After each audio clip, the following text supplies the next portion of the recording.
Oh, I'm back after the holidays, which means I can get back to this.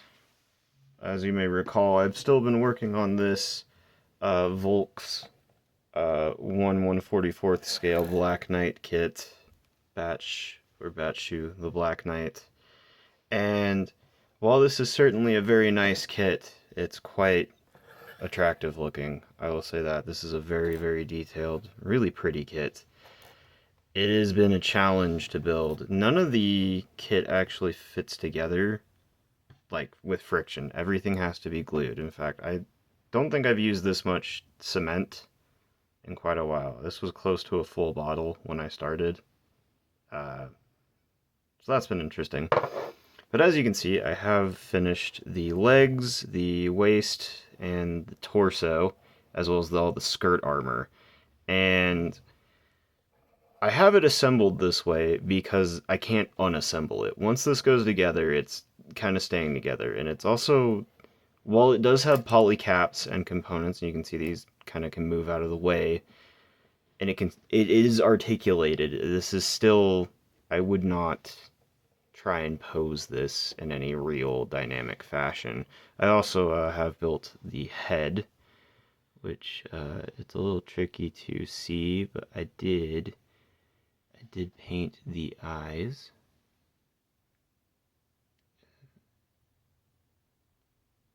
I did not paint this upper round section here because that proved to be very difficult with masking.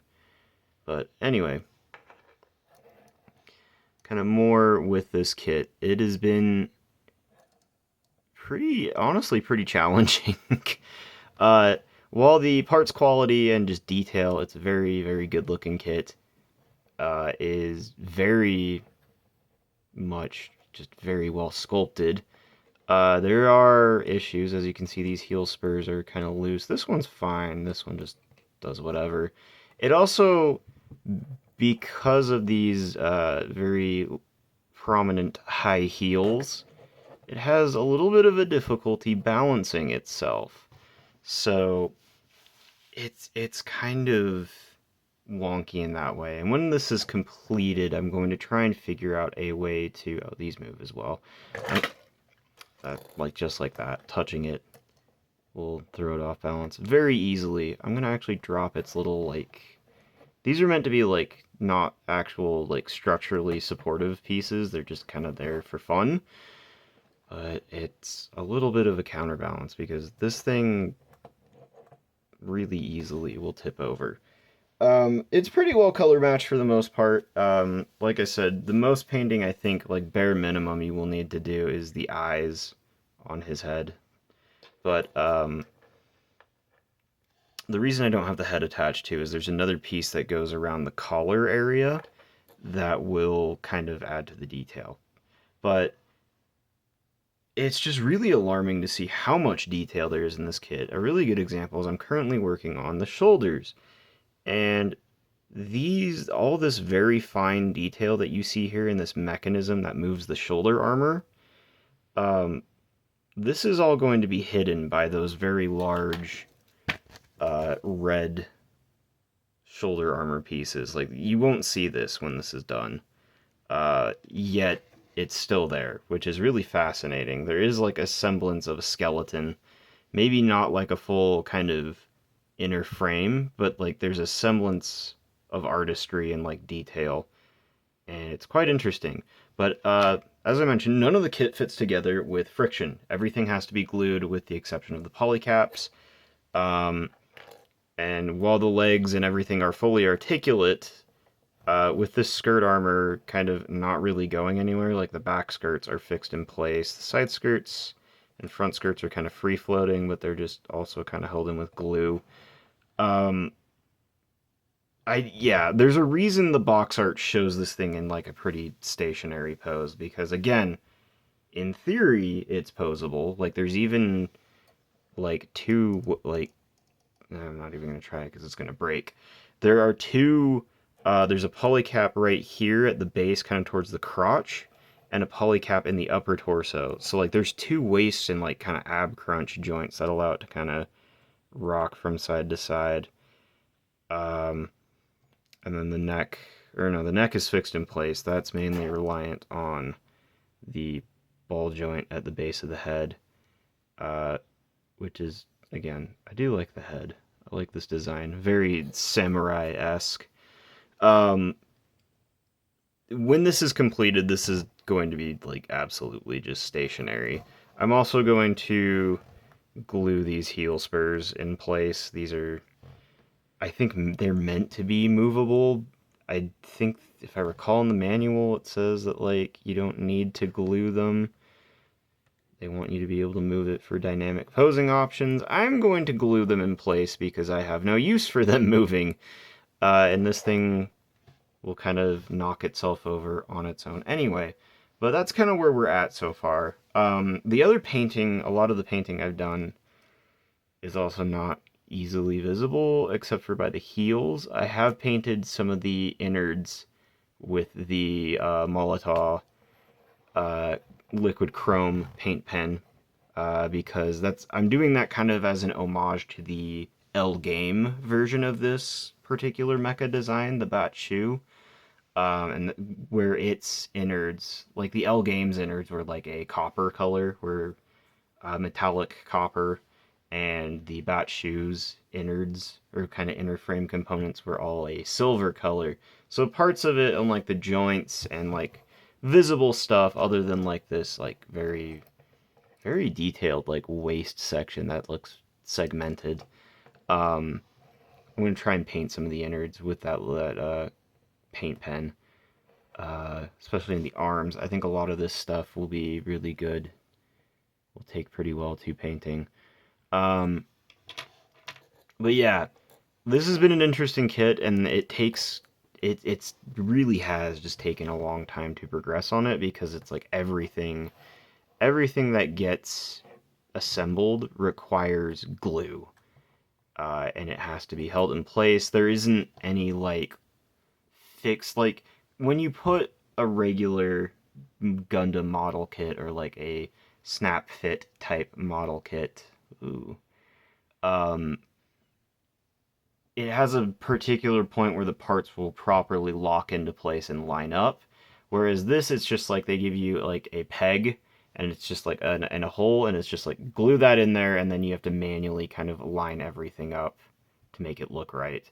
There's a lot of that on this kit where everything just kind of has to be manually positioned and then held in place until the glue dries, and it takes a lot. It really takes a while. So uh, shouldn't be too much longer. Like I said, mostly the only things really left are the rest of the arms and the weaponry, which the weaponry will require some paint. He has three swords, none of which are painted.